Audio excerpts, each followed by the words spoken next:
আইন উপদেষ্টা ডক্টর আসিফ নজরুল সম্প্রতি তার ভেরিফাইড ফেসবুক পেজে এক পোস্টে জানিয়েছেন, ধর্ষকদের দৃষ্টান্তমূলক বিচার করা সরকার সম্পূর্ণভাবে বদ্ধপরিকর। তিনি বলেন, গত জুলাই মাসে গণ আন্দোলনের সময় একজন শহীদের মেয়ে ধর্ষণের শিকার হয়ে আত্মহত্যা করেছে।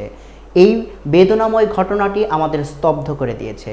তবে আইনানুগ ব্যবস্থা নিয়ে দ্রুত বিচার সম্পন্ন করা হবে। ডক্টর আসিফ নজরুল আরও বলেন, এই পৈশাচিক ধর্ষণের ঘটনায় অভিযুক্ত 2 আসামিকে গ্রেপ্তার করা হয়েছে এবং তাদের ডিএনএ স্যাম্পল সংগ্রহ করা হয়েছে। পুলিশ কর্তৃপক্ষ জানিয়েছে, অল্প কয়েকদিনের মধ্যে চার্জশিট দেয়া হবে এবং সংশোধিত আইনে 90 দিনের মধ্যে রায় প্রদান করার বাধ্যবাধকতা রয়েছে। তবে ডিএনএ স্যাম্পল অনুকূলে থাকলে বিচার আরও দ্রুত সম্পন্ন করা যাবে বলে আশা প্রকাশ করেন।